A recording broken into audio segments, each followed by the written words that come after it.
നമസ്കാരം, മാസ്റ്ററിങ് ഡ്യൂട്ടിക്കിലേക്ക് എല്ലാവർക്കും സ്വാഗതം. അപ്പോൾ വേഡിൻ്റെ കഴിഞ്ഞ ക്ലാസ്സിൽ നമ്മൾ ഹോം ടാബിനെ പറ്റിയിട്ടായിരുന്നു ഡിസ്കസ് ചെയ്തിട്ടുണ്ടായിരുന്നത്. അപ്പോൾ ബേസിക് ആയിട്ടുള്ള കാര്യങ്ങളും പറഞ്ഞു. ഇന്നത്തെ ക്ലാസ്സിൽ നമ്മൾ ഇൻസേർട്ട് ടാബിനെ പറ്റിയിട്ടാണ് പറയാൻ പോകുന്നത്. അപ്പോൾ ഹോം ടാബ് കഴിഞ്ഞാൽ തൊട്ടടുത്തുള്ള ടാബ് എന്ന് പറയുന്നത് ഇൻസേർട്ട് ടാബാണ്. ഇൻസേർട്ട് ടാബിൽ ക്ലിക്ക് ചെയ്ത് കഴിഞ്ഞാൽ ഇൻസേർട്ട് ടാബുമായിട്ട് റിലേറ്റ് ചെയ്തിട്ടുള്ള ടൂൾസും കമാൻഡ്സും ഒക്കെയാണ് നമുക്ക് അവിടെ കിട്ടുന്നത്. അപ്പോൾ ഇൻസേർട്ട് ടാബിൽ ആദ്യം വരുന്നതെന്ന് പറയുന്നത് ആദ്യ ഗ്രൂപ്പ് എന്ന് പറയുന്നത് പേജസ് എന്ന് പറയുന്ന ഗ്രൂപ്പാണ്. പേജസിനകത്ത് വരുന്നത് cover page, blank page, page break, ഇത്രയുമാണ്. ഇതിപ്പോൾ നിങ്ങൾ പഠിക്കുമ്പോൾ ഇൻസേർട്ട് ടാബ് അങ്ങനെ തന്നെ എഴുതി പഠിക്കുക. ഇൻസേർട്ട് ടാബിൽ പേജസിൽ cover page, blank page, page break, ഇങ്ങനെ തന്നെ പഠിക്കുക. എന്താണെന്ന് വെച്ചാൽ എക്സാമിന് ചിലപ്പോൾ ചോദിക്കും പേജ് ബ്രേക്ക് ഏത് ടാബിലാണ് വരുന്നത്, ഇൻസേർട്ട് ടാബിലാണ് വരുന്നത്, അല്ലെങ്കിൽ പേജ് ബ്രേക്ക് ഏതിലാണ് വരുന്നത്. ഇപ്പോൾ പേജസ്, ടേബിൾസ്, ഇല്ലുസ്ട്രേഷൻ, ലിങ്ക്, ഇങ്ങനെ 4 ഓപ്ഷൻ തന്നിട്ട് ഏതിലാണ് പേജ് ബ്രേക്ക് വരുന്നത്. അപ്പോൾ നമുക്ക് പേജസ് എന്ന് പറയുന്ന ആ ഗ്രൂപ്പിലാണ് വരുന്നതെന്ന് അറിയാമെങ്കിൽ മാത്രമേ നമുക്ക് എഴുതാൻ പറ്റത്തുള്ളൂ. അപ്പം അത് അങ്ങനെ വ്യക്തമായിട്ട് തന്നെ പഠിച്ച് വെക്കുക. ഇപ്പം ഡീറ്റെയിൽഡ് ആയിട്ടാണ് പഴയതുപോലെ ഇൻസേർട്ട് ടാബിൽ എങ്ങനെയാണ് വരുന്നത് അങ്ങനെയൊന്നും അല്ല ചോദിക്കുന്നത്, ഡീറ്റെയിൽഡ് ആയിട്ടാണ് എക്സാമിന് ചോദിക്കുന്നത്. അപ്പോൾ ഇൻസേർട്ട് ടാബിൽ വരുന്ന പേജസിൽ കവർ പേജ് ഉണ്ട്, ബ്ലാങ്ക് പേജ് ഉണ്ട്, പേജ് ബ്രേക്ക് ഉണ്ട്. ഇനി കവർ പേജ് എന്ന് പറഞ്ഞാൽ നമ്മളെ മാഗസീൻസിനൊക്കെ ഫ്രണ്ട് പേജ് കൊടുക്കാൻ വേണ്ടിയിട്ട് യൂസ് ചെയ്യുന്നതാണ് ഏതെന്ന് പറയുന്നത് കവർ പേജ് എന്ന് പറയുന്നത്. അപ്പോൾ ഈ കവർ പേജിൻ്റെ ഓപ്ഷനിൽ ക്ലിക്ക് ചെയ്യുമ്പോൾ പല രീതിയിലുള്ള കവർ പേജസ് നമുക്ക് അവൈലബിൾ ആണ്. ഇഷ്ടമുള്ള കവർ പേജ് നമുക്ക് യൂസ് ചെയ്യാം. ഈ കവർ പേജിൽ നമുക്ക് ഓപ്ഷൻസ് എല്ലാം ചേഞ്ച് ചെയ്ത് കൊടുക്കാം. പിന്നെ ചോദിക്കുന്നത് ഫസ്റ്റ് പേജായിട്ട് വരുന്നത് ഏതാണെന്ന് ചോദിച്ചാൽ ഏതാണ് കവർ പേജ് എപ്പോൾ നമ്മൾ ആഡ് ചെയ്താലും അതെന്തായിരിക്കും ഫ്രണ്ട് പേജ് അല്ലെങ്കിൽ ഫസ്റ്റ് പേജ് ആയിരിക്കും. ഇപ്പോൾ ഇവിടെ നമുക്കൊരു ഡോക്യുമെൻറ്റ് നമ്മളിവിടെ ഫസ്റ്റ് പേജിൽ ടൈപ്പ് ചെയ്തിട്ടുണ്ട്. എന്നിരുന്നാലും നമ്മളിവിടെ നിന്നൊരു കവർ പേജ് സെലക്ട് ചെയ്ത് കൊടുത്തു കഴിഞ്ഞാൽ ആ കവർ പേജ് ആയിരിക്കും ഫസ്റ്റ് പേജായിട്ട് വരുന്നത്. ബാക്കി നമ്മൾ സെക്കൻഡ് പേജിലേക്കായിരിക്കും പോകുന്നത്. അപ്പോൾ ഇവിടെ നമുക്ക് എന്ത് ചെയ്യാം, കവർ പേജിൽ ആഡ് ചെയ്യേണ്ട ഓപ്ഷൻസൊക്കെ നമുക്ക് ആഡ് ചെയ്ത് കൊടുക്കാം. ഇപ്പോൾ കമ്പനി നെയിമോ ഫ്രണ്ട് പേജാണല്ലോ, അപ്പോൾ അതിൽ അവിടെ എന്തൊക്കെ നമുക്ക് ഡോക്യുമെൻറ്റ്സ് കൊടുക്കണോ അതെല്ലാം നമുക്കിവിടെ ആഡ് ചെയ്ത് കൊടുക്കാം. പിന്നെ രണ്ടാമത് വരുന്നത് ബ്ലാങ്ക് പേജാണ്. ഇപ്പോൾ ഞാൻ ഇവിടെ ഒരു നോട്ട് എഴുതിയിട്ടുണ്ട്. അപ്പോൾ ഇത് കഴിഞ്ഞിട്ട് ഈ ഒരു ഡേറ്റ കഴിഞ്ഞിട്ട് ഈ ഒരു പാരഗ്രാഫിന് മുന്നേ നമുക്ക് നമ്മൾ ഒരുപാട് പേജുള്ള ഡോക്യുമെൻറ്റ്സ് ഒക്കെ തയ്യാറാക്കുമ്പോൾ ഇടയ്ക്ക് വർക്കിന് വേണ്ടിയിട്ട് നമുക്ക് റഫ് വർക്കിന് വേണ്ടിയിട്ടൊക്കെ നമുക്ക് ബ്ലാങ്ക് പേജ് കൊടുക്കേണ്ടി വരും. അപ്പം അങ്ങനെയുള്ള സാഹചര്യങ്ങളിൽ ബ്ലാങ്ക് ആയിട്ടുള്ള ഒരു പേജ് വേണമെങ്കിൽ ഏത് യൂസ് ചെയ്യാം, ബ്ലാങ്ക് പേജ് എന്ന് പറയുന്ന ഓപ്ഷൻ യൂസ് ചെയ്യാം. അപ്പോൾ എനിക്ക് ഇത് കഴിഞ്ഞിട്ടൊരു ബ്ലാങ്ക് പേജ് വേണം, അതിന് ശേഷമാണ് എൻ്റെ ഈ ഡോക്യുമെൻ്റ് വരേണ്ടത്. അങ്ങനെയാണെങ്കിൽ എവിടെയാണോ വേണ്ടത് അവിടെ നമ്മൾ മൗസിൻ്റെ കഴ്സർ വെച്ചിട്ട് ബ്ലാങ്ക് പേജ് ക്ലിക്ക് ചെയ്ത് കൊടുത്തു കഴിഞ്ഞാൽ എന്ത് വരും, ബ്ലാങ്ക് പേജ് വരും. കണ്ടോ, ഇതിന് ശേഷം എന്താണ് വന്നിരിക്കുന്നത്, ബ്ലാങ്ക് പേജാണ് വന്നിരിക്കുന്നത്. പിന്നെയാണ് നമ്മുടെ അടുത്ത ബാക്കി ഡോക്യുമെൻറ്റ്സ് വരുന്നത്. ഇനി പേജ് ബ്രേക്ക് എന്ന് പറഞ്ഞാൽ ഇപ്പോൾ ഒരു പാരഗ്രാഫിന് ശേഷം നമുക്ക് അടുത്ത പേജിലാണ് വരേണ്ടത്. അങ്ങനെയാണെങ്കിൽ പേജ് ബ്രേക്ക് നമുക്ക് കൊടുക്കാം. ഇപ്പോൾ ഇവിടെ ഒരു പാരഗ്രാഫ് ഞാൻ കൊടുത്തിട്ടുണ്ട്, ഇതും തൊട്ട് എനിക്ക് അടുത്ത പേജിലാണ് വരേണ്ടത്. അങ്ങനെയാണെങ്കിൽ നമുക്ക് ഇവിടെ മൗസ് വെച്ചിട്ട് എന്ത് കൊടുക്കാം, പേജ് ബ്രേക്ക് കൊടുത്തു കഴിഞ്ഞാൽ അത് അടുത്ത പേജിലായിരിക്കും വരുന്നത്. കണ്ടോ, ഇവിടം തൊട്ട് അടുത്ത പേജിലാണ് വന്നിട്ടുള്ളത്. ഇതാണ് പേജ് ബ്രേക്ക് എന്ന് പറയുന്നത്. പിന്നെ വരുന്നതെന്ന് പറഞ്ഞാൽ ടേബിൾസ് ആണ്. അപ്പം ടേബിൾസിനകത്ത് നമുക്ക് ടേബിൾ ഡ്രോ ചെയ്യാൻ വേണ്ടിയിട്ടാണ് ഏത് യൂസ് ചെയ്യുന്നത്, ടേബിൾസ്. ഇപ്പോൾ ഈ ആരോയിൽ ക്ലിക്ക് ചെയ്ത് കഴിഞ്ഞാൽ ഇങ്ങനെ വരുന്നത് നമ്മുടെ കോളമാണ്, ഇങ്ങോട്ട് വരുന്നത് റോസ് ആണ്. അപ്പം നമുക്ക് എത്ര കോളം വേണം, എത്ര റോ വേണം എന്നുള്ളത് ആദ്യമേ നമുക്ക് സെലക്ട് ചെയ്യാം. സെലക്ട് ചെയ്തതിന് ശേഷം നമ്മൾ ക്ലിക്ക് ചെയ്ത് കഴിഞ്ഞാൽ അത്രയും കോളവും റോയുമുള്ള ഒരു ടേബിൾ ഇവിടെ ക്രിയേറ്റ് ആകും. ഇവിടെ ടേബിൾ എന്ന് പറയുന്ന നമ്മൾ ടേബിൾ ഇൻസേർട്ട് ചെയ്ത് കഴിഞ്ഞപ്പോൾ നമ്മൾ ആദ്യമേ പറഞ്ഞിട്ടുണ്ട് നമുക്ക് മെയിനായിട്ടും 7 ടാബാണുള്ളത്. Home tab, insert, page layout, reference, mailings, review, view, ഇവിടെ വരെയുള്ള ടാബുകളാണുള്ളത്. പക്ഷേ ഇവിടെ എക്സ്ട്രാ 2 ടാബ് കൂടെ വന്നിട്ടുണ്ട്, ഡിസൈൻ ടാബും ലേഔട്ട് ടാബും. അപ്പോൾ ടേബിൾ നമ്മൾ ക്രിയേറ്റ് ചെയ്ത് കഴിയുമ്പോൾ വരുന്ന 2 ടാബുകളാണ് ഏതൊക്കെ, ഡിസൈൻ ടാബും ലേഔട്ട് ടാബും എന്ന് പറയുന്നത്. അപ്പോൾ ഇതിൻ്റെ ഡിസൈൻ നമുക്ക് ടേബിളിൻ്റെ വേണമെങ്കിൽ എന്ത് ചെയ്യാം, ഇവിടെ നിന്ന് നമുക്ക് ഡിസൈൻ നമുക്ക് സെലക്ട് ചെയ്ത് കൊടുക്കാം, ആവശ്യമുള്ള ഡിസൈൻ യൂസ് ചെയ്യാം. അതുപോലെ തന്നെ ഇവിടെ ബോർഡർ കൊടുക്കാം, ടേബിളിന് ആവശ്യമുള്ള ബോർഡർ നമുക്ക് കൊടുക്കാം. അതുപോലെ തന്നെ ഷെയ്ഡിങ്, ബാക്ക്ഗ്രൗണ്ട് കൊടുക്കാം. അങ്ങനെയുള്ള ഓപ്ഷൻസ് ഒക്കെയാണ് ഈ ഡിസൈനിലും അതുപോലെ തന്നെ ലേഔട്ടിനകത്തും വരുന്നത്. പിന്നെ നമുക്ക് ഈ ടേബിളിനകത്ത് വരുന്ന ഓപ്ഷൻ, ടേബിൾ നമുക്ക് വേണമെങ്കിൽ എന്ത് ചെയ്യാം, റൈറ്റ് ബട്ടൺ ക്ലിക്ക് ചെയ്ത് ഇപ്പോൾ ഇതിനകത്ത് എത്ര കോളമുണ്ട്, 1 2 3 കോളമുണ്ട്, അതുപോലെ തന്നെ 3 റോ ഉണ്ട്. എക്സ്ട്രാ കോളം വേണമെങ്കിൽ നമുക്ക് എന്ത് ചെയ്ത് കൊടുക്കാം, ഇൻസേർട്ട് ചെയ്ത് കൊടുക്കാം. എങ്ങനെയാണ്, ടേബിൾ ഏതെങ്കിലും ഒരു കോളം സെലക്ട് ചെയ്ത് റൈറ്റ് ബട്ടൺ ക്ലിക്ക് ചെയ്യുമ്പോൾ ഇവിടെ എന്തുണ്ട്, ഇൻസേർട്ട് ഓപ്ഷൻ ഉണ്ട്. അപ്പോൾ ഇൻസേർട്ടിൽ വരുന്ന ഓപ്ഷൻസ് ഏതൊക്കെയാണെന്ന് നോക്കുക. ഇൻസേർട്ട് കോളം ടു ലെഫ്റ്റ് സൈഡിലേക്ക് നമുക്ക് കോളം ഇൻസേർട്ട് ചെയ്ത് കൊടുക്കാം. ഇൻസേർട്ട് കോളം ടു റൈറ്റ് സൈഡിലേക്ക് കോളം ഇൻസേർട്ട് ചെയ്ത് കൊടുക്കാം. പിന്നെ 2 റോസ് ഓപ്ഷനാണ്. റോ എവിടേക്ക് നമുക്ക് ഇൻസേർട്ട് ചെയ്യാം, ഇൻസേർട്ട് റോസ് എബോവ്, അതായത് ഒരു റോയുടെ മുകളിൽ ഇൻസേർട്ട് ചെയ്ത് കൊടുക്കാം. ഇൻസേർട്ട് റോസ് ബിലോ, ഒരു റോയുടെ താഴെ ഇൻസേർട്ട് ചെയ്ത് കൊടുക്കാം. പിന്നെ ഇൻസേർട്ടിൽ വരുന്ന ഇൻസേർട്ട് സെല്ല് മാത്രമായിട്ട് നമുക്ക് വേണമെങ്കിൽ എന്ത് ചെയ്ത് കൊടുക്കാം, ഇൻസേർട്ട് ചെയ്ത് കൊടുക്കാം. അപ്പം ഈ ഓപ്ഷൻസ് നോക്കി വെക്കുക. ഇതും എക്സാമിന് ചോദിച്ചിട്ടുണ്ട്. അപ്പം ഇപ്പം ഞാൻ ഇൻസേർട്ട് കോളം ടു ലെഫ്റ്റ് കൊടുത്തു കഴിഞ്ഞപ്പോൾ ലെഫ്റ്റ് സൈഡിലായിട്ട് ഒരു കോളം ഇൻസേർട്ടായി. ഇതുപോലെ തന്നെ നമുക്ക് റോ ഇൻസേർട്ട് ചെയ്യാം. ഒരു റോ സെലക്ട് ചെയ്തു, റൈറ്റ് ബട്ടൺ ക്ലിക്ക് ചെയ്തു, ഇൻസേർട്ട് റോസ് എബോവ് ആണ് ഞാൻ കൊടുക്കുന്നത്. അപ്പോൾ എന്ത് ചെയ്തു, മുകളിലായിട്ട് ഇൻസേർട്ട് വന്നു. ഇനി ഡിലീറ്റിൻ്റെ ഓപ്ഷൻ ഉണ്ട്. ഇപ്പം നമുക്കിപ്പോൾ ഈ ഒരു റോ നമുക്ക് ഡിലീറ്റ് ചെയ്യണം. ഞാൻ ഇത് സെലക്ട് ചെയ്തു, റൈറ്റ് ബട്ടൺ ക്ലിക്ക് ചെയ്തു, ഡിലീറ്റ് കോളംസ് എന്ന് പറഞ്ഞാൽ എന്താ, ആ ഒരു കോളം ഡിലീറ്റ് ആകും. ഇനി റോ വേണമെങ്കിൽ നമുക്ക് സെലക്ട് ചെയ്യാം, റൈറ്റ് ബട്ടൺ ക്ലിക്ക് ചെയ്യാം. ഇപ്പം നോക്കി, ഇവിടെ ഡിലീറ്റ് സെൽസ് എന്നുള്ള ഓപ്ഷനാണുള്ളത്. അത് എടുത്തു കഴിഞ്ഞാൽ ഈ ഒരു ഡിലീറ്റ് സെൽസ് എന്ന് പറയുന്ന ഡയലോഗ് ബോക്സ് വരും. ഇതിനകത്തുള്ള ഓപ്ഷൻസ് ഏതൊക്കെയാണെന്ന് എക്സാമിന് ചോദിച്ചിട്ടുണ്ട്. ഇതിലുള്ള ഓപ്ഷൻ വരുന്നത് ഷിഫ്റ്റ് സെൽ ലെഫ്റ്റ്, അതായത് നമ്മൾ ഡിലീറ്റ് ചെയ്യുമ്പോൾ സെൽ എന്ത് ചെയ്യണം, ലെഫ്റ്റിലോട്ട് ഷിഫ്റ്റ് ചെയ്യണോ, ഷിഫ്റ്റ് സെൽ അപ്പ്, മുകളിലോട്ട് ഷിഫ്റ്റ് ചെയ്യണോ, ഡിലീറ്റ് എൻറ്റയർ റോ, ഈ റോ ഫുള്ളായിട്ട് ഡിലീറ്റ് ചെയ്യണോ, ഡിലീറ്റ് എൻറ്റയർ കോളം, ഈ കോളം ഫുള്ളായിട്ട് ഡിലീറ്റ് ചെയ്യണോ. അപ്പോൾ ഈ ഡിലീറ്റ് സെൽസ് ഡയലോഗ് ബോക്സിലെ ഓപ്ഷൻ അല്ലാത്തത് ഏതാണ്, അതിൽ വരുന്ന ഓപ്ഷൻ ഏതാണ്, ഇങ്ങനെയും എക്സാമിന് ചോദിച്ചിട്ടുണ്ട്. അപ്പം ഞാൻ ഡിലീറ്റ് എൻറ്റയർ റോ കൊടുക്കുകയാണ്. ഓക്കെ കൊടുത്തു കഴിയുമ്പോൾ ആ ഒരു റോ ഫുള്ളായിട്ട് ഡിലീറ്റ് ആകും. അപ്പോൾ ഈ ഡിലീറ്റിൽ വരുന്ന എന്തൊക്കെ ഓപ്ഷൻസ് ആണ് എന്ന് ചോദിച്ചിട്ടുണ്ട്. അപ്പോൾ ഡിലീറ്റ് സെൽസിൽ ഓർക്കുക, shift cell left, shift cell up, delete entire row, delete entire column. പിന്നെ നമുക്ക് എന്ത് ചെയ്യാം, ഒരു സെല്ലിനെ മാത്രം, ഈ ഒരു കോളം എടുത്തിട്ട് ഇതിനെ നമുക്ക് സ്പ്ലിറ്റ് ചെയ്യാം. റൈറ്റ് ബട്ടൺ ക്ലിക്ക് ചെയ്യുക, സ്പ്ലിറ്റ് സെൽസ് എന്ന് പറയുന്ന ഓപ്ഷൻ എടുക്കുക. സ്പ്ലിറ്റ് സെൽ എടുക്കുമ്പോൾ ഇവിടെ നമ്പർ ഓഫ് കോളവും നമ്പർ ഓഫ് റോസും ചോദിക്കും. അതായത് ഈ ഒരു സെല്ലിനെ എത്ര കോളവും എത്ര റോയുമായിട്ട് സ്പ്ലിറ്റ് ചെയ്യണമെന്നാണ് ചോദിക്കുന്നത്. അപ്പം ഞാൻ ഇവിടെ 3 കോളം കൊടുത്തു. ഇതിനകത്ത് എനിക്ക് 3 കോളം വരണം. അപ്പം റോ ഞാനൊന്നും കൊടുക്കുന്നില്ല, അതായത് ഒരു റോ തന്നെ മതി. അങ്ങനെയാണെങ്കിൽ ഓക്കെ കൊടുത്തു കഴിയുമ്പോൾ കണ്ടോ, ഈ ഒരു സെല്ല് 1 2 3 കോളമായിട്ട് ഇവിടെ എന്ത് ചെയ്തു, സ്പ്ലിറ്റായി. ഇനി ഈ ഒരു സെല്ലിനെ എനിക്ക് റോ ആയിട്ടാണ് സ്പ്ലിറ്റ് ചെയ്യേണ്ടതെങ്കിൽ റൈറ്റ് ബട്ടൺ ക്ലിക്ക് ചെയ്യുക, സ്പ്ലിറ്റ് സെൽ എടുക്കുക. ഈ ഒറ്റ കോളം മതി, പക്ഷേ 2 റോ വേണം. അത് കൊടുത്തു, ഓക്കെ കൊടുത്തു. കണ്ടോ, ഈ ഒരു ഇതിനകത്ത് എത്ര റോ വന്നു, 2 റോ വന്നു. അപ്പം ഇങ്ങനെ നമുക്ക് എന്ത് ചെയ്യാൻ പറ്റും, സ്പ്ലിറ്റ് ചെയ്യാൻ പറ്റും.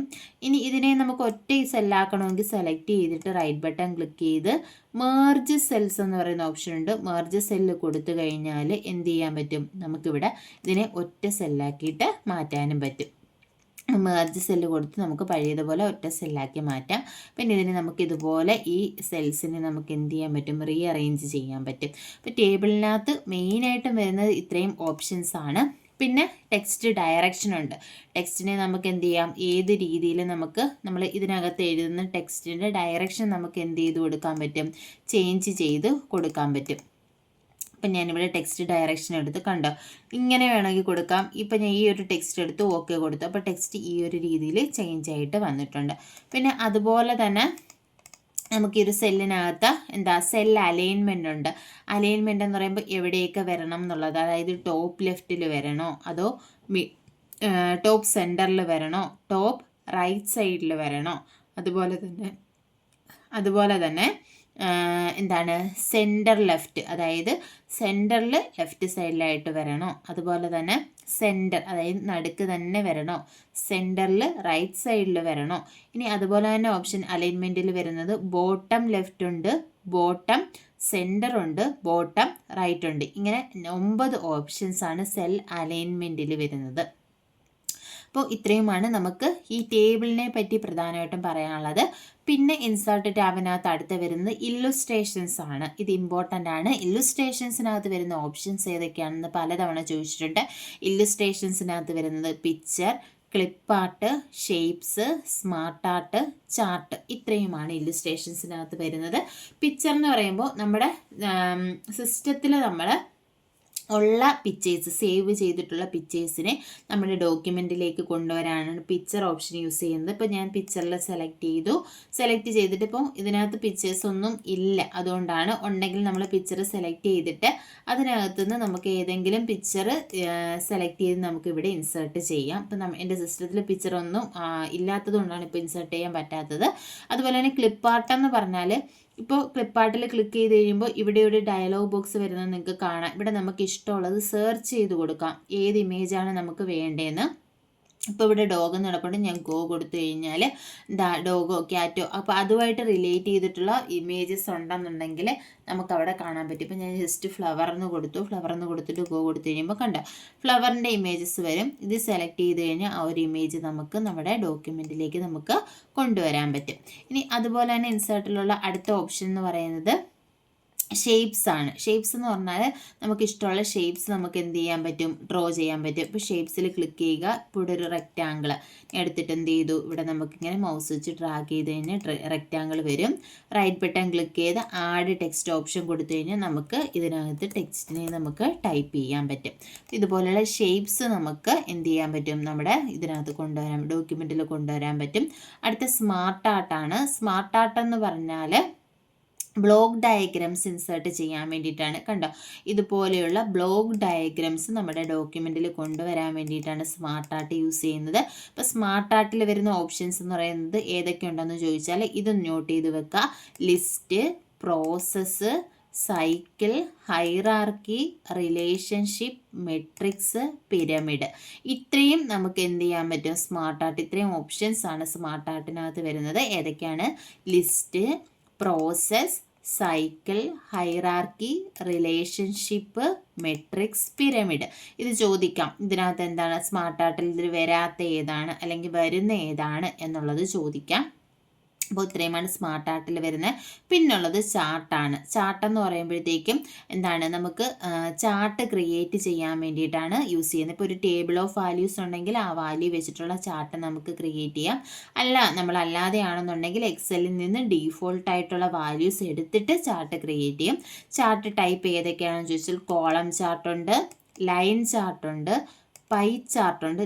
ഇതാണ് പൈ ചാർട്ട് എന്ന് പറയുന്നത്. പിന്നെ വരുന്ന ബാർ ചാർട്ടുണ്ട്, area chart, XY scatter chart. ഇതാണ് ഇങ്ങനെ സ്കാറ്റേർഡ് ചെയ്ത് കിടക്കുന്നതാണ് XY അല്ലെങ്കിൽ സ്കാറ്റർ ചാർട്ട് എന്ന് പറയുന്നത്. ഇതാണ് സ്റ്റോക്ക് ചാർട്ട്. ഈ ഒരു രീതിയിൽ വരുന്നതാണ് സ്റ്റോക്ക് ചാർട്ട്. അടുത്ത സർഫസ് ചാർട്ട്, ഇതാണ് സർഫസ് ചാർട്ട്. അടുത്ത ഡോനറ്റ് ചാർട്ട്. അടുത്തെന്ന് പറയുന്നത് ബബിൾ ചാർട്ട്, ഈ ബബിൾ പോലെ വരുന്നത് റഡാർ ചാർട്ട്. ഇത്രയും ടൈപ്പ് ചാർട്ടാണുള്ളത്. ഈ ചാർട്ട് ടൈപ്പ് ഏതൊക്കെയാണെന്നുള്ളത് പഠിച്ചു വെക്കുക. Column chart, line chart, pie chart, bar chart, area chart, scatter, stock, surface, doughnut, bubble, radar. ഇനി ഈ കോളം ചാർട്ട് എന്ന് പറഞ്ഞാൽ ഇതേപോലെ വരുന്നതാണ് കോളം ചാർട്ട്. ഇനി ട്രെൻഡ് ഓവർ ടൈം, അതായത് അല്ലെങ്കിൽ ഒരു ടൈമിനനുസരിച്ചുള്ള ഡിഫറൻസ് കണ്ടുപിടിക്കാൻ വേണ്ടിയിട്ട് അറിയാൻ വേണ്ടിയിട്ട് യൂസ് ചെയ്യുന്ന ചാർട്ട് ഏതാണെന്ന് ചോദിച്ചാൽ അത് ലൈൻ ചാർട്ടാണ്. പിന്നെ പൈ ചാർട്ട് എക്സാമിന് ചോദിച്ചിട്ടുണ്ട്. ഒരു ഹോളായിട്ടുള്ള ഒരെണ്ണത്തിൻ്റെ പാർട്ട് റെപ്രസെൻറ്റ് ചെയ്യാൻ വേണ്ടി യൂസ് ചെയ്യുന്ന ചാർട്ട് ഏതാണെന്ന് ചോദിച്ചാൽ അത് പൈ ചാർട്ടാണ്. ഈ ഇമേജിൽ തന്നെ കാണാൻ പറ്റും. ഇത് ഫുള്ളുണ്ട്. ഫുള്ളിൻ്റെ ഒരു എത്ര 30% അല്ലെങ്കിൽ 70%, 50% എന്നൊക്കെ പെട്ടെന്ന് നമുക്ക് എന്ത് ചെയ്യുക, ഒരു ചാർട്ടിൽ നോക്കി ഐഡൻറ്റിഫൈ ചെയ്യാൻ പറ്റും. അങ്ങനെ യൂസ് ചെയ്യുന്ന ഒരു part of a whole represent ചെയ്യാൻ വേണ്ടി യൂസ് ചെയ്യുന്ന ചാർട്ട് ഏതാണെന്ന് ചോദിക്കാറുണ്ട്. അത് പൈ ചാർട്ടാണ്. പിന്നെ എന്താണ് പൈ ചാർട്ട് പോലെ വരുന്ന ചാർട്ട് ഏതാണ്, പൈ ചാർട്ടുമായിട്ട് സിമിലർ ആയിട്ടുള്ള ചാർട്ട് ഏതാണെന്ന് ചോദിച്ചാൽ അതേതാണ്, ഈ ഡോനറ്റ് ചാർട്ടാണ് പൈ ചാർട്ടുമായിട്ട് സിമിലർ ആയിട്ട് വരുന്ന ചാർട്ട്. ഇതാണ് ചാർട്ടിൽ ഇമ്പോർട്ടൻ്റ് ആയിട്ട് ചോദിച്ചിട്ടുള്ള ക്വസ്റ്റ്യൻസ്. ഇതാണ് ഇത്രയുമാണ്. അപ്പോൾ ചാർട്ടും ഇമ്പോർട്ടൻ്റ് ആണ്. അടുത്ത ഇല്ലുസ്ട്രേഷൻസ്, ഇൻസേർട്ടുള്ള പേജസ്, ടേബിൾ, ഇല്ലുസ്ട്രേഷൻ. അടുത്ത വരുന്ന ഗ്രൂപ്പ് എന്ന് പറയുന്നത് ലിങ്ക്സ് ആണ്. ലിങ്ക്സിനകത്ത് വരുന്നത് hyper link, book mark and cross reference. ഈ 3 ഓപ്ഷൻസ് ആണ്. ഹൈപ്പർ ലിങ്ക് എന്ന് പറഞ്ഞാൽ നമുക്കറിയാം, ഒരു പേജിൽ നിന്ന് വെബ് പേജസിലൊക്കെ ലിങ്ക് ഉണ്ടായിരിക്കും. അപ്പോൾ ഒരു ലിങ്ക് ക്ലിക്ക് ചെയ്യുമ്പോൾ മറ്റൊരു പേജ്, ഇപ്പോൾ നമ്മൾ വാട്ട് ഈസ് കമ്പ്യൂട്ടർ എന്ന് അടിച്ചു കൊടുത്തു കഴിഞ്ഞാൽ കമ്പ്യൂട്ടറുമായിട്ട് റിലേറ്റ് ചെയ്ത് ഒരുപാട് ലിങ്കുകൾ കിട്ടും. ആ ഒരു ലിങ്കിൽ ക്ലിക്ക് ചെയ്ത് കഴിഞ്ഞാൽ മറ്റൊരു പേജിലേക്കായിരിക്കും പോകുന്നത്. അതാണ് എന്ത്, ഹൈപ്പർ ലിങ്ക് എന്ന് പറയുന്നത്. ഇപ്പോൾ വേർഡിനകത്ത് നമുക്ക് ഹൈപ്പർ ലിങ്ക് ക്രിയേറ്റ് ചെയ്യാം. ഇപ്പം ഞാൻ ഇവിടെ ഒരു ടെക്സ്റ്റ് സെലക്ട് ചെയ്തിട്ട് ഒരു മിനിറ്റ്, ഇപ്പോൾ ജസ്റ്റ് ഞാൻ ഈ ഒരു ഫോർമാറ്റ് പെയിൻറ്റർ എന്ന് പറയുന്ന ഒരു ടെക്സ്റ്റ് എടുക്കുകയാണ്. ഈ ഫോർമാറ്റ് പെയിൻറ്റർ എന്ന് പറയുന്ന ടെക്സ്റ്റിൽ ഞാൻ ഇത് സെലക്ട് ചെയ്തു. സെലക്ട് ചെയ്തതിന് ശേഷം ഹൈപ്പർ ലിങ്കിൽ ക്ലിക്ക് ചെയ്തു. ക്ലിക്ക് ചെയ്ത് കഴിയുമ്പോൾ നമുക്കിവിടെ സെലക്ട് ചെയ്യേണ്ട, അതായത് ഓപ്പൺ ആവേണ്ട ഡോക്യുമെൻറ്റ് നമുക്ക് ചോദിക്കും. ഞാനിപ്പോൾ ഇവിടെ എന്താണ് which one of the following is not a super computer എന്ന് പറയുന്നത് ജസ്റ്റ് ഒരു ഡോക്യുമെൻറ്റ് ഞാൻ സെലക്ട് ചെയ്തു. എന്ത് കൊടുത്തു? ഓക്കെ കൊടുത്തു. ഓക്കെ കൊടുത്തു കഴിയുമ്പോൾ കണ്ടോ, നമ്മൾ ഈ സെലക്ട് ചെയ്ത് ഇതൊരു ലിങ്കിൻ്റെ ഫോർമാറ്റിലായി മാറി, ഒരു ബ്ലൂ കളറായി അണ്ടർലൈൻ വന്നു. ഇനി നമ്മളോട് പറയുന്ന കീബോർഡിലെ കൺട്രോൾ കീ പ്രസ് ചെയ്തുകൊണ്ട് ഇത് വെക്കുമ്പോൾ കണ്ടോ ഒരു ഫിംഗർ ഷേപ്പിലേക്ക് മാറുന്നില്ലേ? സാധാരണ നമ്മൾ ലിങ്കിലൊക്കെ വെബ്സൈറ്റിലൊക്കെ കയറിയിട്ട് ക്ലിക്ക് ചെയ്യാൻ പോകുമ്പോൾ ഒരു ഫിംഗർ ഷേപ്പിലേക്ക് മൗസ് മാറുന്നുണ്ട്. ഇതിൽ വെച്ചിട്ട് നമ്മൾ ജസ്റ്റ് ക്ലിക്ക് ചെയ്ത് കഴിഞ്ഞാൽ ആ ഒരു പേജിലേക്ക് പോകട്ടെ എന്ന് ചോദിക്കുന്നുണ്ട്. അത് നമ്മൾ ഓക്കെ കൊടുത്ത് കഴിയുമ്പോൾ എന്ത് ചെയ്യും? നമ്മൾ ഏത് പേജാണോ ലിങ്ക് ചെയ്ത് ആ ഒരു പേജിലേക്ക് പോകും. ഇതാണ് എന്ത് ഹൈപ്പർ ലിങ്ക് എന്ന് പറയുന്നത്. അപ്പോൾ ഹൈപ്പർ ലിങ്ക് എന്ന് പറഞ്ഞാൽ ഇപ്പോൾ നമുക്ക് വേറൊരു പേജുമായിട്ട് കണക്ട് ചെയ്യാം. ഓരോ ലിങ്കിൽ ക്ലിക്ക് ചെയ്യുമ്പോഴും വേറെ വേറെ പേജുകളിലേക്കായിരിക്കും പോകുന്നത്. അടുത്തെന്ന് പറയുന്നത് ലിങ്കിൽ വരുന്നത് ബുക്ക് മാർക്കാണ്. ബുക്ക് മാർക്ക് എന്ന് പറഞ്ഞാൽ എന്താ, ഒരു ഏതെങ്കിലും ഒരു നമ്പറോ കൊടുത്തിട്ട് നമുക്ക് ആ ഒരു ഡോക്യുമെൻറ്റിനെ അസൈൻ ചെയ്യാൻ വേണ്ടിയിട്ടാണ്. Create a bookmark to assign a name to a specific point in a ഈ ഡോക്യുമെൻറ്റിൽ ഏതെങ്കിലും ഒരു പോയിന്റിന് നമുക്കൊരു നെയിം അസൈൻ ചെയ്ത് കൊടുത്തിട്ട്, അതായത് നമ്മൾ ബുക്ക് മാർക്ക് വെക്കത്തില്ല, നമ്മൾ ബുക്കിനിടയിലൊക്കെ ഒരു എന്താ ഇത് വെച്ചിട്ട് നമ്മൾ ആ ഒരു പേജ് നമുക്ക് പെട്ടെന്ന് കിട്ടാൻ വേണ്ടി യൂസ് ചെയ്യത്തില്ല. അതുപോലെ നമ്മുടെ ഡോക്യുമെൻറ്റിൽ ഏതെങ്കിലും ഒരു പോയിൻ്റൊക്കെ നമുക്ക് ഐഡൻറ്റിഫൈ ചെയ്യാൻ വേണ്ടിയിട്ടാണ് ഏത് യൂസ് ചെയ്യുന്നത്? ബുക്ക് മാർക്ക് യൂസ് ചെയ്യുന്നത്. അപ്പോൾ ഇതെങ്ങനെയാണെന്ന് വെച്ചാൽ ഈ ബുക്ക് മാർക്കിൽ ക്ലിക്ക് ചെയ്യുക. ഇപ്പം നമ്മൾ ആദ്യമേ ടെക്സ്റ്റ് എവിടെയാണോ ബുക്ക് മാർക്ക് കൊടുക്കേണ്ടതെന്ന് ആ ടെക്സ്റ്റ് ഞാൻ സെലക്ട് ചെയ്തിട്ടു ബുക്ക് മാർക്ക് എടുക്കുക. ബുക്ക് മാർക്കിൽ ഇവിടെ ഒരു നെയിം കൊടുക്കുക, ഏതെങ്കിലും ഒരു നെയിം. ഞാൻ ഇപ്പോൾ ഇസഡ് എന്ന് പറയുന്ന നെയിം കൊടുത്ത് നമ്മൾ ആഡ് ചെയ്തിട്ട് ഇപ്പം നമ്മളിപ്പോൾ ഇവിടെ ഈ ഡോക്യുമെൻറ്റിൽ ഇവിടെ എവിടെയെങ്കിലും ആണ് നമ്മൾ നിൽക്കുന്നത് നമുക്ക് ബുക്ക് മാർക്കിലേക്ക് പോകണമെങ്കിൽ ബുക്ക് മാർക്ക് സെലക്ട് ചെയ്യുക. അപ്പം ഇത് എന്ത് ചെയ്തു? ഇസഡ് ഞാൻ സെലക്ട് ചെയ്തു. ഗോ ടു കൊടുത്തു കഴിയുമ്പോൾ നമ്മൾ ആ ബുക്ക് മാർക്ക് എവിടെയാണ്, ഈ കോപ്പിക്കല്ലായിരുന്നു ബുക്ക് മാർക്ക് കൊടുത്തത്, ആ ഒരു പൊസിഷനിലേക്ക് പോകും. ഇങ്ങനെ നമുക്ക് ഏതെങ്കിലും ഒരു സ്പെസിഫിക് ലൊക്കേഷൻ, നമുക്ക് വലിയ ഡോക്യുമെൻ്റൊക്കെ ആണെങ്കിൽ ഇപ്പോൾ പെട്ടെന്ന് നമുക്ക് ആ ഒരു പോർഷനിലേക്ക് പോകണമെന്നുണ്ടെങ്കിൽ നമുക്ക് എന്ത് ചെയ്ത് കൊടുക്കാം? ബുക്ക് മാർക്ക് നമുക്ക് ആഡ് ചെയ്ത് കൊടുക്കാം. അടുത്തതെന്ന് പറയുന്നത് ക്രോസ് റെഫറൻസ് ആണ്. ക്രോസ് റെഫറൻസ് എന്ന് പറയുമ്പോഴത്തേക്കും നമുക്ക് എന്തെങ്കിലും ഒരു ഫിഗറോ ടേബിളോ ഒക്കെ പിന്നീട് റെഫർ ചെയ്യാൻ വേണ്ടിയിട്ട് ഇന്ന പേജിൽ അല്ലെങ്കിൽ ഇന്ന പാരഗ്രാഫ് അങ്ങനെയൊക്കെ റെഫർ ചെയ്യാൻ വേണ്ടിയിട്ടാണ് ഇത് യൂസ് ചെയ്യുന്നത്, ക്രോസ് റെഫറൻസ് യൂസ് ചെയ്യുന്നത്. അപ്പോൾ നമുക്ക് ഏതാ ക്രോസ് റെഫറൻസ് കൊടുക്കേണ്ടതെന്ന് വെച്ചാൽ അത് നമുക്ക് കൊടുക്കും. ഇപ്പം ഞാൻ ഇവിടെ വെച്ചിട്ട് ക്രോസ് റെഫറൻസ് കൊടുത്തു. ഇവിടെ എന്താണ് നമ്പേർഡ് ഐറ്റം, ഇപ്പം പാരഗ്രാഫ് നമ്പറോ പേജ് നമ്പറോ ഏതാണ് നമുക്ക് കൊടുക്കേണ്ടതെന്ന് വെച്ചാൽ കൊടുക്കുക, ഇൻസേർട്ട് ചെയ്യുക. ഇൻസേർട്ട് ചെയ്ത് കഴിയുമ്പോൾ ഇവിടെ എന്താണ് ഒരു എ എന്ന് പറയുന്ന ഒരു പാരഗ്രാഫ്, ഒരു എന്താണ് ഇവിടെയാണ് നമ്മൾ കഴ്സർ വെച്ചത്. അപ്പോൾ നമ്മൾ ആ ഒരു ലിസ്റ്റ്, ആ നമ്പേർഡ് ഐറ്റം, നമ്മൾ ഇവിടെയുള്ള ഒരു നമ്പേർഡ് ഐറ്റമാണ് നമ്മൾ ക്രോസ് റെഫറൻസ് ആയിട്ട് കൊടുത്തത്. അപ്പോൾ നമ്മൾ ഇവിടെ വെച്ച് കഴിയുമ്പോൾ കണ്ടോ കൺട്രോൾ ക്ലിക്ക് എന്ന് പറഞ്ഞ് കാണിക്കും. ഞാൻ ഈ എയിൽ വെച്ചിട്ട് എപ്പോൾ കൺട്രോൾ ക്ലിക്ക് കൊടുത്തു കഴിഞ്ഞാൽ ആ ഒരു എന്താ CSDC ഇതിലേക്കാണ് നമ്മൾ ക്രോസ് റെഫറൻസ് കൊടുത്തത്, ഈ ഒരു നമ്പേർഡ് ലിസ്റ്റിലേക്കാണ് കൊടുത്തേക്കുന്നത്. അപ്പോൾ അവിടേക്ക് പോകും. ഇതാണ് ക്രോസ് റെഫറൻസ് എന്ന് പറയുന്നത്. അടുത്തത് ഇതിനകത്ത് വരുന്നതെന്ന് പറഞ്ഞാൽ ഹെഡർ ആൻഡ് ഫൂട്ടറാണ്. ഹെഡർ ആൻഡ് ഫൂട്ടറിൽ വരുന്നത് ഹെഡറുണ്ട്, ഫൂട്ടറുണ്ട്, പേജ് നമ്പറുണ്ട്.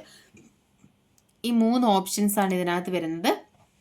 അപ്പോൾ ഈ ഹെഡർ ആൻഡ് ഫൂട്ടർ എന്ന് പറഞ്ഞാൽ നമ്മുടെ ഈ ഒരു ഡോക്യുമെൻറ്റിലെ എല്ലാ പേജിൻ്റെയും മുകളിൽ ഏതെങ്കിലും ടെക്സ്റ്റോ ഇമേജോ അല്ലെങ്കിൽ എന്താ ലോഗോയോ അങ്ങനെയൊക്കെ കൊടുക്കാനാണ് ഹെഡർ യൂസ് ചെയ്യുന്നത്. ഫൂട്ടർ എന്ന് പറഞ്ഞാൽ എല്ലാ പേജിൻ്റെയും താഴെ നമുക്ക് എന്തെങ്കിലും, ഇപ്പോൾ ഒരു ടെക്സ്റ്റാണ് നമ്മൾ തയ്യാറാക്കുന്നതെങ്കിൽ എല്ലാ ടെക്സ്റ്റിൻ്റെയും മുകളിൽ ഇപ്പോൾ എന്ത് കാണാം, ഒരു ടെക്സ്റ്റിൻ്റെ പേര് കാണും.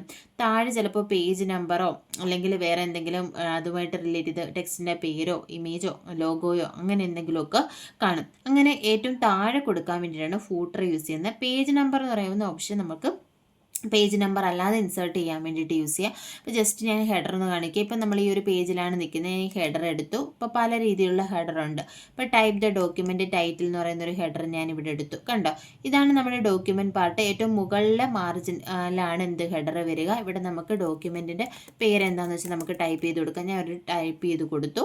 അപ്പം നമ്മൾ എന്ത് ചെയ്യാം, ഈ ഹെഡർ ആക്റ്റീവ് ആകുമ്പോൾ ഡോക്യുമെൻറ്റ് ആക്റ്റീവ് ആയിരിക്കത്തില്ല. ഇവിടെ വെച്ച് നമ്മൾ ഡബിൾ ക്ലിക്ക് ചെയ്യുമ്പോൾ എന്ത് ചെയ്യും, നമ്മുടെ ഡോക്യുമെൻറ്റ് പാർട്ട് വന്നു. ഇപ്പം നോക്കിയേ, ഈ ഒരു പേജിലാണ് ഞാൻ കൊടുത്തത്. മുകളിലോട്ട് എടുത്താൽ ഈ പേജിൻ്റെയും ടോപ്പിൽ ആ ഒരു ടെക്സ്റ്റ് വന്നിട്ടുണ്ട്. അപ്പോൾ എത്ര പേജുണ്ട് എല്ലാ പേജിൻ്റെയും മുകളിൽ ആ ഒരു ടെക്സ്റ്റ് വരും. ഇതാണ് ഹെഡർ എന്ന് പറയുന്നത്. ഇപ്പോൾ ഇവിടെ താഴെ ഒന്നുമില്ല. ഇനി നമുക്ക് ബോട്ടത്തിൽ വരണമെങ്കിൽ ഏത് കൊടുക്കാം? നമുക്ക് ഇൻസേർട്ട് ടാബ് എടുത്തിട്ട് ഫൂട്ടർ കൊടുക്കാം.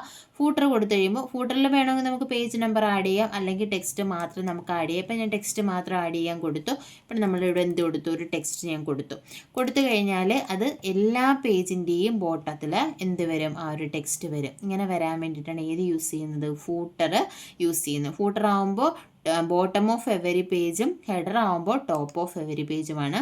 അതുപോലെ തന്നെ പേജ് നമ്പർ നമുക്ക് ആഡ് ചെയ്ത് കൊടുക്കാം. പേജ് നമ്പറിൽ ടോപ്പ് ഓഫ് പേജ് ഉണ്ട്, ബോട്ടം ഓഫ് പേജ് ഉണ്ട്, പേജ് മാർജിൻ ഉണ്ട്, കറണ്ട് പൊസിഷൻ ഉണ്ട്. ഇവിടെ എവിടെ വേണമെങ്കിലും നമുക്ക് പേജ് നമ്പർ കൊടുക്കാം. അപ്പം ഞാൻ ടോപ്പ് ഓഫ് പേജ് എടുത്തിട്ട് ബോട്ടം ഓഫ് പേജ് എടുത്തു. ബോട്ടം ഓഫ് പേജ് എടുത്തിട്ട് നമുക്ക് എവിടെ വേണ്ടേ? ബോട്ടം സെൻറ്ററിൽ കൊടുക്കാൻ വേണ്ടിയിട്ട് ഞാൻ കൊടുത്തു കഴിയുമ്പോൾ കണ്ടോ ഫൂട്ടറിൽ എന്ത് വരും? ഇപ്പോൾ 3ാമത്തെ പേജാണ്. ഓട്ടോമാറ്റിക്കലി ആ ഒരു ഓർഡറിൽ ഇത് 2ാമത്തെ പേജ്, ഇത് 1ാമത്തെ പേജ്. അങ്ങനെ നമുക്ക് എന്ത് ചെയ്യാൻ പറ്റും? ഇവിടെ പേജ് നമ്പർ നമുക്ക് ആഡ് ചെയ്ത് കൊടുക്കാൻ പറ്റും. ഇതാണ് ഇൻസേർട്ടിൽ ഹെഡർ ആൻഡ് ഫൂട്ടറിലാണ് ഹെഡറും ഫൂട്ടറും പേജ് നമ്പറും വരുന്നത്. ഇനി അടുത്ത വരുന്ന ഗ്രൂപ്പ് എന്ന് പറയുന്നത് ടെക്സ്റ്റ് ആണ്. ടെക്സ്റ്റിനകത്ത് വരുന്നത് ടെക്സ്റ്റ് ബോക്സ്. ടെക്സ്റ്റ് ബോക്സ് എന്ന് പറഞ്ഞാൽ movable and resizable container for text എന്നാണ് ടെക്സ്റ്റ് ബോക്സിനെ അറിയപ്പെടുന്നത്. അപ്പോൾ ടെക്സ്റ്റ് ബോക്സിൽ ക്ലിക്ക് ചെയ്യുക. ക്ലിക്ക് ചെയ്തിട്ട് ഞാനൊരു ടെക്സ്റ്റ് ബോക്സ് എടുത്തു. ടെക്സ്റ്റ് ബോക്സ് എടുത്തിട്ട് നമ്മളിവിടെ ആവശ്യമുള്ള ടെക്സ്റ്റ് ടൈപ്പ് ചെയ്യുക. ടൈപ്പ് ചെയ്ത് കഴിയുമ്പോൾ ഇതിനെ നമുക്കിങ്ങനെ മൂവ് ചെയ്ത് എവിടെ വേണമെങ്കിലും കൊണ്ടുവെക്കാം. പിന്നെ നമുക്ക് അഡ്ജസ്റ്റ് ചെയ്യുകയും ചെയ്യാം. നമുക്കിപ്പോൾ ഡേറ്റ് ഒക്കെ ഏതെങ്കിലും ഒരു പൊസിഷനിൽ കൊടുക്കണമെന്നുണ്ടെങ്കിൽ നമുക്ക് എന്ത് ചെയ്യാം? ഈ ടെക്സ്റ്റ് ബോക്സ് യൂസ് ചെയ്യാം. അതായത് ഇപ്പോൾ ഈ ഒരു പൊസിഷനിൽ നമുക്ക് ടൈപ്പ് ചെയ്യാൻ പറ്റത്തില്ല. ആ ഒരു പൊസിഷനിൽ നമുക്ക് എന്ത് വേണം കൊണ്ടുവെക്കാം? ടെക്സ്റ്റ് ബോക്സ് നമുക്ക് കൊണ്ടുവച്ച് ഇൻസേർട്ട് ചെയ്യാൻ പറ്റും. അപ്പോൾ movable and resizable container for text എന്ന് ചോദിച്ചാൽ എന്താണത്? ടെക്സ്റ്റ് ബോക്സ് ആണ്. അടുത്ത വരുന്നത് വേർഡ് ആർട്ടാണ്. വേർഡ് ആർട്ട് എന്ന് പറഞ്ഞാൽ ഡെക്കറേറ്റീവ് ടെക്സ്റ്റ് അല്ലെങ്കിൽ അട്രാക്റ്റീവ് ടെക്സ്റ്റ് ഇൻസേർട്ട് ചെയ്യാൻ വേണ്ടിയിട്ടാണ് വേർഡ് ആർട്ട് യൂസ് ചെയ്യുന്നത്. വേർഡ് ആർട്ടിൽ കണ്ടോ ഇതുപോലെയുള്ള അട്രാക്റ്റീവ് ആയിട്ടുള്ള ടെക്സ്റ്റ് ഉണ്ട്. നമുക്ക് ഇഷ്ടമുള്ളത് സെലക്ട് ചെയ്യുക. സെലക്ട് ചെയ്തിട്ട് വേണ്ട വേർഡ് നമ്മളിവിടെ ടൈപ്പ് ചെയ്ത് കൊടുക്കുക. ഓക്കെ കൊടുത്തു കഴിയുമ്പോൾ ആ ഒരു വേർഡ് അതെവിടെ പോയി? ജസ്റ്റ് ഞാൻ ഇവിടെ വെച്ചു. ഇവിടെ വെച്ചതിന് ശേഷം നമ്മൾ എന്തെടുക്കുക? ഇൻസേർട്ടിൽ വേർഡ് ആർട്ടിൽ ടെക്സ്റ്റ് കൊടുക്കുക, ടൈപ്പ് ചെയ്യുക, ഓക്കെ കൊടുക്കുക. ഓക്കെ കൊടുത്തു കഴിയുമ്പോൾ കണ്ടോ ആ ഒരു വേർഡ് ഇവിടെ ടൈപ്പ് ആകും. അപ്പം ഇങ്ങനെയാണ് അട്രാക്റ്റീവ് ആയിട്ടുള്ള ടെക്സ്റ്റുകൾ ഇൻസേർട്ട് ചെയ്യാനാണ് വേർഡ് ആർട്ട് യൂസ് ചെയ്യുന്നത്. പിന്നെ അടുത്ത് വരുന്ന ഡ്രോപ്പ് ക്യാപ്പ് ആണ്. ഡ്രോപ്പ് ക്യാപ്പ് എന്ന് പറഞ്ഞാൽ ഇപ്പം നമ്മൾ ന്യൂസ് പേപ്പർ ഹെഡിങ് ഒക്കെ കാണുന്ന കണക്ക് ഒരു പാരഗ്രാഫിൻ്റെ ഫസ്റ്റ് ലെറ്റർ ലാർജ് സൈസിൽ വരാൻ വേണ്ടിയിട്ടാണ് ഇത് യൂസ് ചെയ്യുന്നത്, ഡ്രോപ്പ് ക്യാപ്പ് യൂസ് ചെയ്യുന്നത്. ഇപ്പം ഞാൻ ഒരു പാരഗ്രാഫ് സെലക്ട് ചെയ്തു. അതിനുശേഷം ഈ ഡ്രോപ്പ് ക്യാപ്പിൽ ക്ലിക്ക് ചെയ്തു. ഡ്രോപ്പ് ക്യാപ്പ് 2 ഓപ്ഷൻ ഉണ്ട്, ഡ്രോപ്ഡും ഉണ്ട്, ഇൻ മാർജിനും ഉണ്ട്. ഇത് ഓർത്ത് വെക്കുക. ഡ്രോപ്പ് ക്യാപ്പ് ഓപ്ഷൻസ് എന്ന് പറയുന്നത് ഏതൊക്കെയാണ്? ഡ്രോപ്ഡും ഉണ്ട്, ഇൻ മാർജിനും ഉണ്ട്. ഡ്രോപ്ഡ് എന്ന് പറഞ്ഞു കഴിഞ്ഞാൽ ഇപ്പോൾ ഇവിടെ എത്ര ലൈൻ ഡ്രോപ്പ് ചെയ്യണം എന്നുണ്ട്. ഇപ്പോൾ ഞാൻ ഡ്രോപ്ഡ് കൊടുത്തു. ഇത് കണ്ടോ എ എന്ന് പറയുന്ന ഫസ്റ്റ് ലെറ്റർ ലാർജ് സൈസിൽ വന്നു. ഇവിടെ എത്ര ലൈൻ ഡ്രോപ്പ് ചെയ്തിട്ടുണ്ട്? ആ എയുടെ കൂടെ 1 2 3 ലൈൻ വന്നു. 4ാമത്തെ ലൈൻ ഈ ഒരു മാർജിനിൽ നിന്നുമാണ് വന്നിരിക്കുന്നത്. ഇതാണ് ഡ്രോപ്ഡ് എന്ന് പറയുന്ന ഓപ്ഷൻ. ഞാൻ ഇത് സെലക്ട് ചെയ്തിട്ട് ഇൻ മാർജിൻ ഓപ്ഷൻ കൊടുക്കുകയാണെങ്കിൽ എന്ത് ചെയ്യും? ഈ ഒരു എ എന്ന് പറയുന്നത് മാർജിന് അകത്ത് പോകും, ബാക്കിയുള്ളത് മാർജിനിൽ നിന്ന് ഒക്കുപ്പൈ ചെയ്യും. ഇവിടെ 3 ലൈൻസ് ആണ് വരുന്നത്. അപ്പോൾ ഇവിടെ നമുക്ക് ഡ്രോപ്പ് ക്യാപ്പ് ഓപ്ഷൻ ഉണ്ട്. ഈ ഓപ്ഷൻ എടുത്തിട്ട് ഇവിടെ നമുക്ക് എത്ര ലൈൻ വേണം എന്നുള്ളത് നമുക്ക് കൊടുക്കാൻ പറ്റും. ഞാൻ ഇപ്പോൾ ഇത് സെലക്ട് ചെയ്തിട്ട് ഡ്രോപ്ഡ് കൊടുത്തിട്ട് ഞാനിവിടെ എന്ത് ചെയ്തു? ഡ്രോപ്പ് ക്യാപ്പ് ഓപ്ഷൻ എടുത്തു കഴിയുമ്പോൾ കണ്ടോ ലൈൻസ് ടു ഡ്രോപ്പ് എന്ന് പറയും. ഇവിടെ ഡീഫോൾട്ടായിട്ട് 3 ലൈൻസ് ആണ് വരുന്നത്. നമുക്ക് എത്ര വേണമെങ്കിലും ഇവിടെ കൂട്ടിയും കുറച്ചും ഒക്കെ കൊടുക്കാം. ഇപ്പം ഞാൻ ജസ്റ്റ് 2 ലൈൻ കൊടുത്തു, ഓക്കെ കൊടുത്തു. അപ്പോൾ കണ്ടോ ഈ എ എന്ന് പറയുന്നത് ഈ 2 ലൈനാണ് ഈ എ എന്ന് പറയുന്ന ആ ലെറ്ററിനോട് ചേർന്ന് വന്നിരിക്കുന്നത്. അപ്പോൾ ഇതാണ് ഡ്രോപ്പ് ക്യാപ്പിൽ വരുന്നത്. പിന്നെ നമുക്കിവിടെ സിഗ്നേച്ചർ ലൈൻസ് ആഡ് ചെയ്യാം. അതുപോലെ തന്നെ ഡേറ്റ് ആൻഡ് ടൈം കൊടുക്കാൻ പറ്റും, ഒബ്ജക്ട്സ് ആഡ് ചെയ്യാൻ പറ്റും. ഇത്രയുമാണ് ടെക്സ്റ്റിനകത്ത് വരുന്നത്. Text box, quick art, word art, drop cap, signature line, date and time and object. പിന്നെ വരുന്നത് സിമ്പിൾസ് ആണ്. സിമ്പിൾസിനകത്താണ് ഇക്വേഷനും സിമ്പിൾസും വരുന്നത്. ഇത് ചോദിച്ചിട്ടുണ്ട് ഇക്വേഷൻസ് ഏത് ടാബിലാണെന്ന് ചോദിച്ചിട്ടുണ്ട്. ഏത് ടാബിലാണ്? ഇൻസേർട്ട് ടാബിലാണ്. സിമ്പിൾസ് ഏത് ടാബിലാണ്? ഇൻസേർട്ട് ടാബിലാണ് ഇതിനകത്താണ് വരുന്നത്, വേർഡിനകത്ത്. ഇപ്പം ഇക്വേഷൻ എന്ന് പറയുമ്പോൾ നമുക്ക് മാത്തമാറ്റിക്കൽ ഇക്വേഷൻസ് ഉണ്ടല്ലോ, A=πr², അങ്ങനെയൊക്കെയുള്ള ഇക്വേഷൻസ് നമ്മുടെ ഡോക്യുമെൻറ്റിൽ കൊണ്ടുവരണമെങ്കിൽ ഇക്വേഷൻ യൂസ് ചെയ്യാം. സിമ്പിൾസ് എന്ന് പറയുമ്പോൾ ഇതുപോലെയുള്ള സ്പെഷ്യൽ സിമ്പിൾസ് നമ്മുടെ ഡോക്യുമെൻറ്റിൽ ഇൻസേർട്ട് ചെയ്യാൻ വേണ്ടിയിട്ടാണ് ഈ സിമ്പിൾസ് എന്ന് പറയുന്ന ഓപ്ഷൻസ് യൂസ് ചെയ്യുന്നത്. അപ്പോൾ നമ്മൾ ഇന്നത്തെ ക്ലാസ്സിൽ ഇൻസേർട്ട് ടാബാണ് പറഞ്ഞത്. ഇൻസേർട്ട് ടാബിലുള്ള ചോദിക്കുന്ന എല്ലാ ഓപ്ഷൻസും നമ്മൾ പറഞ്ഞു, അതുപോലെ തന്നെ ഡീറ്റെയിൽഡ് ആയിട്ടുള്ള കാര്യങ്ങളെല്ലാം പറഞ്ഞു. ബാക്കി നമുക്ക് അടുത്ത ക്ലാസ്സിൽ ഡിസ്കസ് ചെയ്യാം. ക്ലാസ്സുകൾ ഇഷ്ടപ്പെടുവാണെങ്കിൽ ലൈക്ക് ചെയ്യുക, ഷെയർ ചെയ്യുക, കമൻറ്റ് ചെയ്യുക. താങ്ക്